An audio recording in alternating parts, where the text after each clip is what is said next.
This wall is just rendered actually, so it hasn't got particular shapes, it has just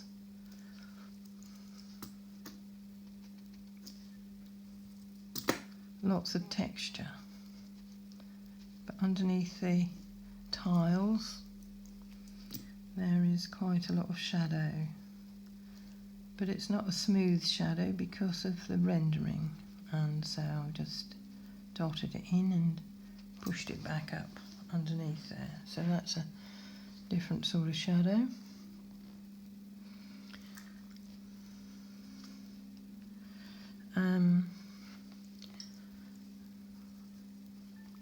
There's some wood over the door here.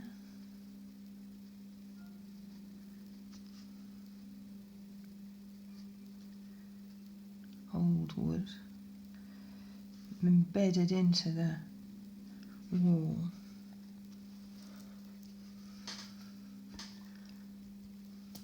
So very dark where it's gone into the wall, and a bit light in the front of it.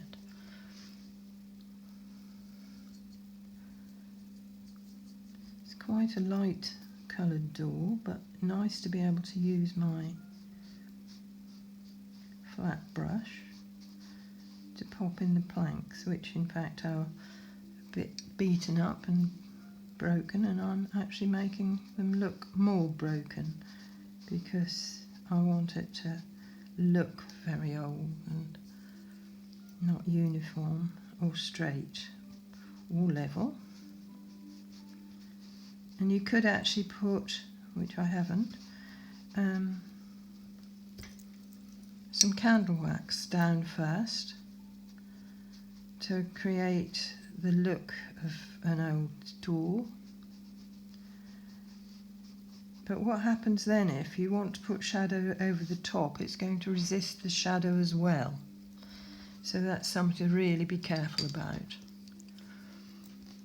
Now where my door is broken up, I can see inside all this depth. Tech team will get that with a bit of luck. There, you can see inside the door now, and a little bit also at the bottom. In fact, there's a lot of depth and shadow in this door. And although the sun is coming this way, there's shadow here because the door is inset. So that takes it back in within the wall. And then there's lots of shadow again that side. So I'm being really brave and putting that depth in. There's my old door. You can take your flat brush and put in the markings between the slats, or you can leave them light.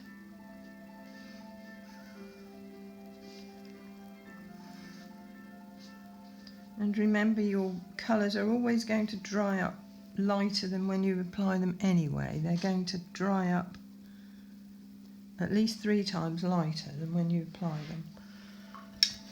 But I'm emphasising the shadows a lot today because I want you to realise that you can put deep shadows in if you're careful about it, especially in corners like this. On the road it will be slightly more transparent. So there's a boarded up window here, but again it has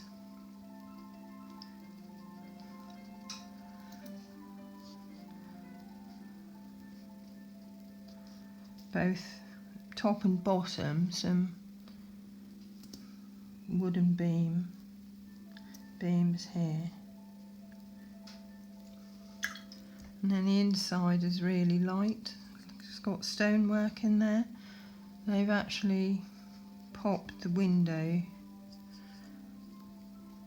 blocked the window up by popping lots of stones inside. So there we go, I can make those look more like stones after. So that's my window, but it's got depth this side. And it's nice when you can pop that shadow down onto the wetted area, because it blends and makes a lovely natural edge and not a sharp edge, which I really don't like.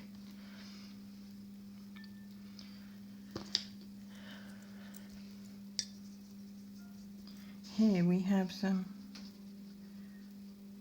exposed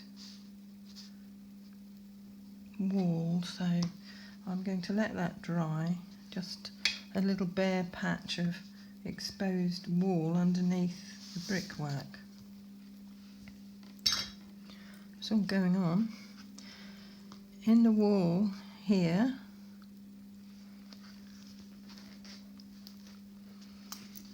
is a hole. So popping the colour in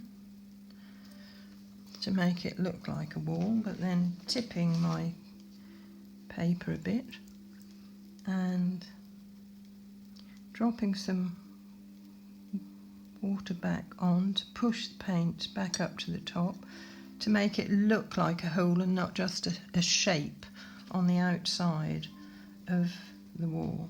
And I would do the same thing with a window that had a pane of glass or something in it.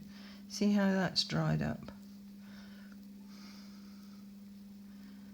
So when you're working as wet as this, this is going to happen. Maybe allow areas to dry a little bit more than I have time for.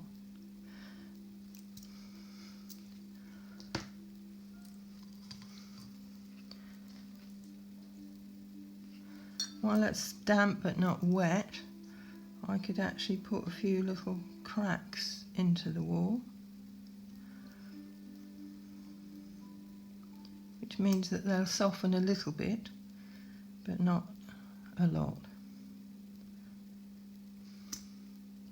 Lots of cracks, especially around this doorway, which again has a wooden beam. But I'm keeping it lighter towards the edge of my page here, so that I'm going out of the page and taking the eye out of the page as I had over that side, and not being too bold with the colours, and keeping the colours in the focal area here. There's a lot to think about, but you can plan it out before you start. If you do something like this, you can use your sketchbook if you need to. So not too dark with my door this time, which is in complete ruin. Not much left of it, in fact.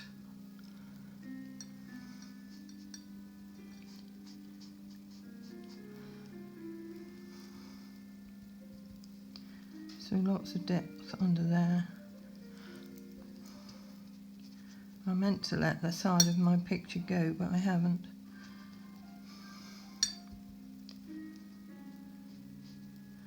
So all I can see inside here is depth, and really I could let that dry before putting that in, but I'll just do it anyway.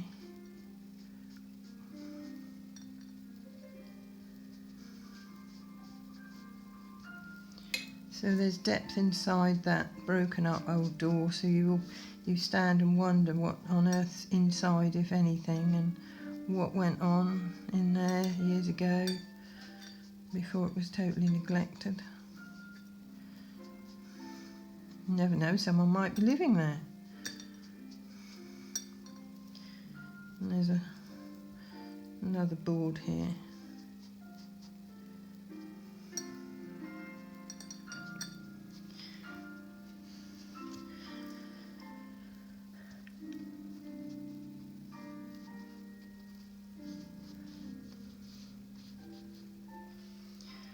Right,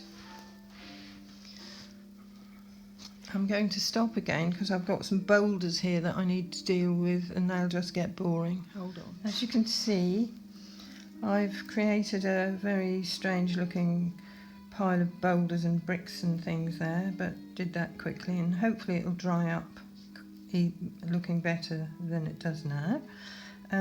I've popped some colour down on the pathway because I want that to dry up to take the shadows. I don't usually paint in all the paving slabs because they tend to make too much of a pattern and will take the eye too much, but you know, that's my choice. If you wanted to do something like that, then that's fine. So I've just popped some colours down, made some shapes, and sort of indicated a sort of pathway that's got stonework or whatever going on that, you know, the eye can do the rest with. What we've got here is some scrub with various bits and pieces of grass and dried up plants and things. So I'm bringing the green back down from up there to keep the picture together. Put quite a little bit of green in here, and then you could do whatever you fancied with the rest. You can pop in other colours to just indicate that, you know, that's a neglected area. Probably was a lovely garden once upon a time. When it's dry, the sword brush would come in very handy to pop in some grasses. Climbing up the wall here. All those finishing touches can, you know, be done later. It's really all about the shadows today, and in fact on the picture, I've changed the picture up quite a bit because I wanted to bring it all forward and you know, just create something slightly different. In fact, there are some plants here that have light on them, but I haven't depicted those because I wanted to put shadow into this corner to bring this forward and the boulders forward, and it just was an easier option really. So do make life easier for yourselves by doing things like that. Everything that you see in a painting doesn't have to actually go in, but you know, you can fiddle about and do things like this ad infinitum, just so long as you don't overdo it too much, you know, because you can then create a very fussy picture, and this is just a quick watercolour really. There's a sort of an edge going on here that creeps out, but I'm just going to leave that for now. So I talked about creating more shape into, you know, the wall and things like that. So you could use your sword brush or a fine round brush, not too fine, and just create some shadow around the stonework in the wall. But don't let it get too harsh. It is quite distant there, so you don't want to. And some of these marks are already more or less sort of made for me, but it's helping me to keep the light where I want the light and the depth where I want to put a bit more depth. Dark behind there. So that's the sort of thing that you can go back in and sort out afterwards. And it's still textured, so don't worry about dropping water back on, because that's what's going to make lovely texture for you. But that's created something of a wall there.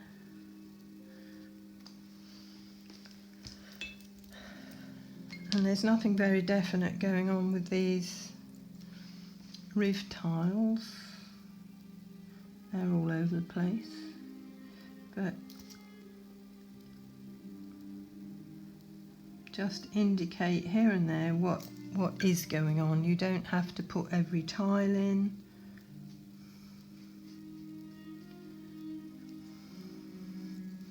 better if you don't.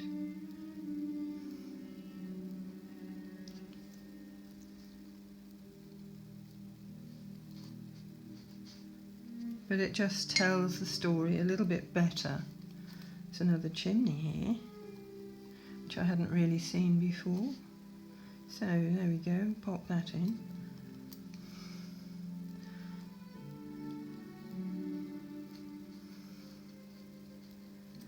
But this week I want it to be about the shadows.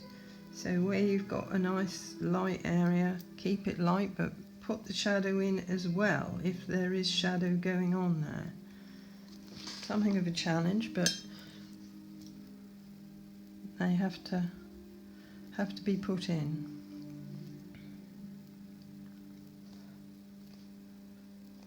Right, that'll dry up better.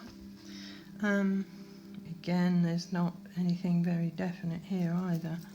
These are very broken and flatter tiles. They're not the same sort of tiles, I don't think.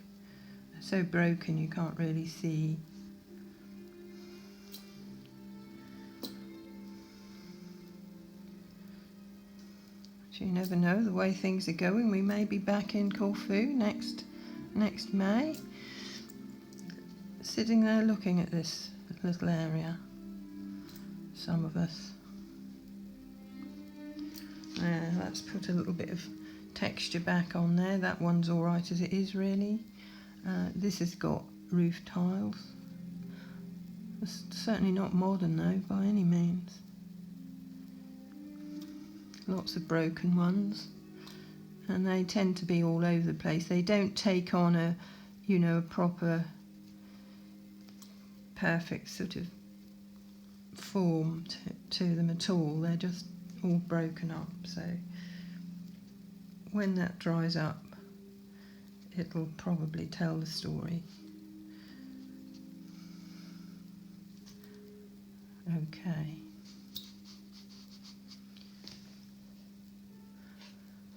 But keep looking out still for any areas of depth and shadow that need to go in, and go back and put it in. There is quite a lot of depth there, so I'm putting it in. And sometimes, even if I can't see it, I'll do it.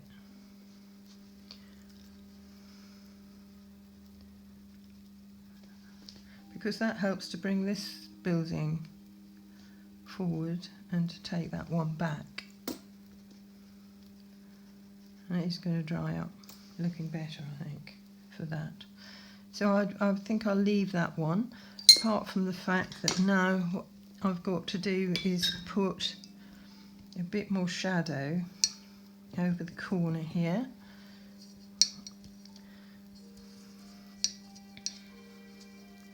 So I want to make a nice shadow, my burnt sienna.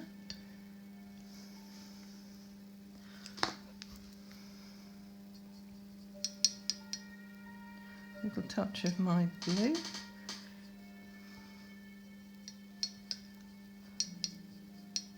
And make it nice and watery. So it's a nice warm shadow on my building.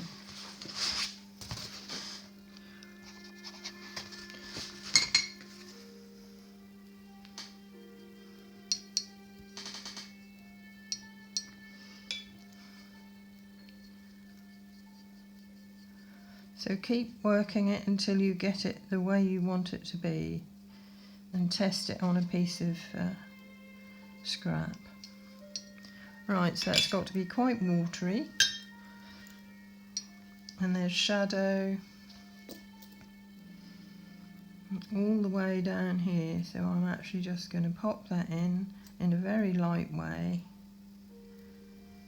and hope that I can still see what's going on underneath.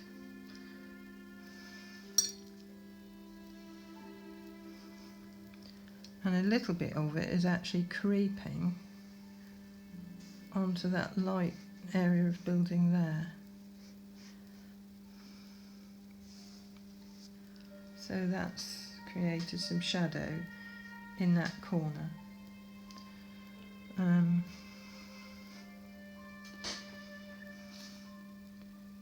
There's quite a shadow here as well, in that little corner.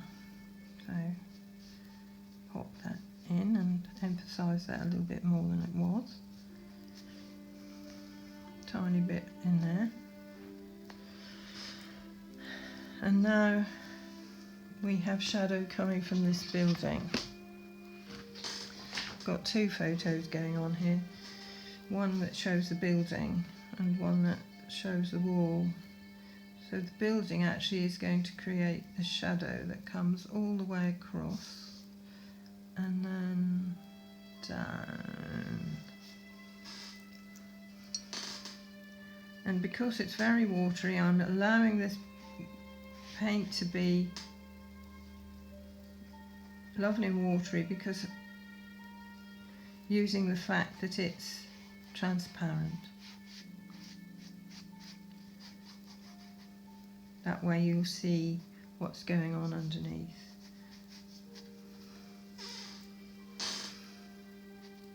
Soften the edges a little bit. Not too much because it actually is showing quite a hard edge, which I don't really like, but there we are.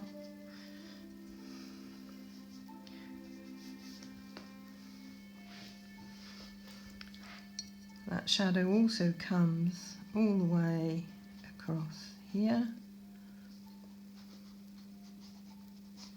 and from these boulders, so sharp edges here. So when you've completed your picture and it's all lovely and dry, a little transparent shadow over the top is going to make a huge difference. Another little bit of shadow here is where that exposed bit of wall is. There's shadow underneath, so that really helps to take that little exposed bit back and the wall on top to show up. And then you would need to maybe put some boulders in here.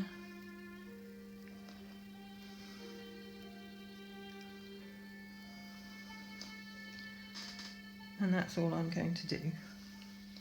So that was a bit quick and quite difficult to do in the time, but I'm hoping that the pathway, because I kept it light here, will take you off and round the corner, which is what I was hoping for. The shadow sort of is coming from the building that way and across that way and underneath the eaves and various places like that. So take a photograph of it. Unfortunately we have got to work from photographs. It's a little too cold to sit outside for too long, but take a photograph and have a go. Let me see some nice buildings with shadows. I did one similar one.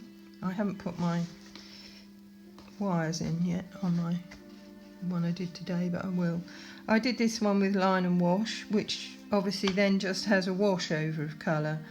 You may find this easier to start with, but they will still have to then go in with your shadows and be, you know, quite strong with your shadows, because otherwise it's going to be a very weak picture, because with line and wash that's you don't put quite so much paint on the brush, etc. You may want to just paint a door or a window or something. That one has had its shadows put in, this one hasn't, and you really can see the difference. So the minute you actually go in with your shadow colour, you quickly do that, it will make a huge difference. So let's say that the shadow is coming all the way across here.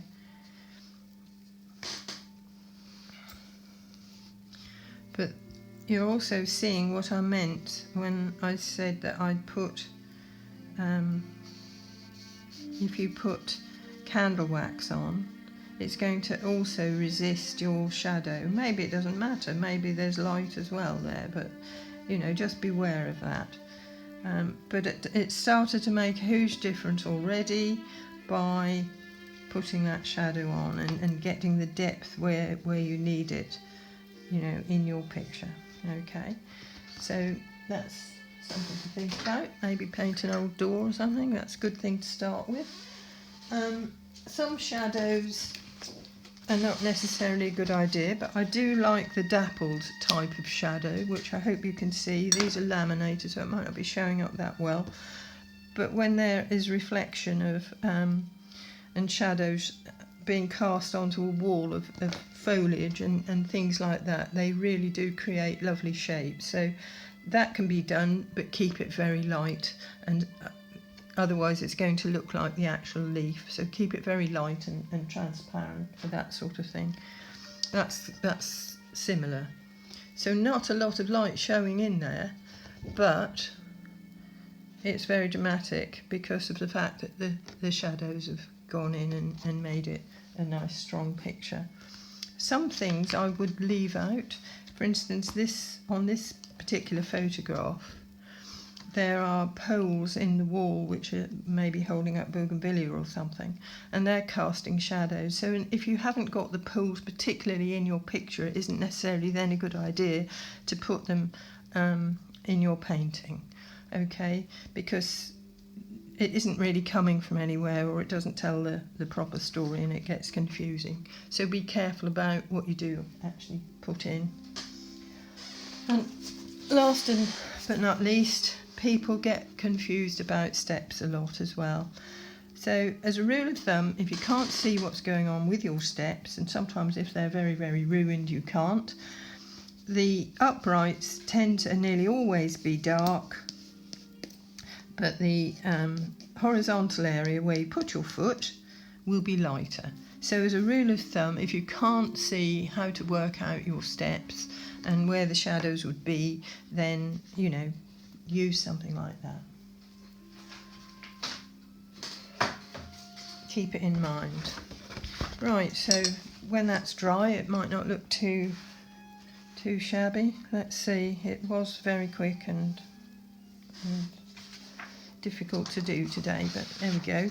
So that's all. I think, what else did I need to say?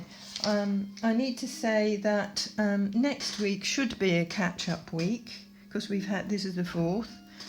But I'm actually going to send you a video so that way you'll get the 4 in before I finish on the 21st of December.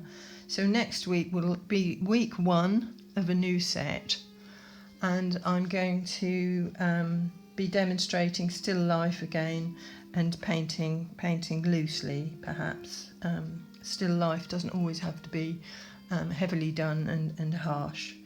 And I will begin again on the 4th of January, painting landscapes, more landscapes and buildings and things like that.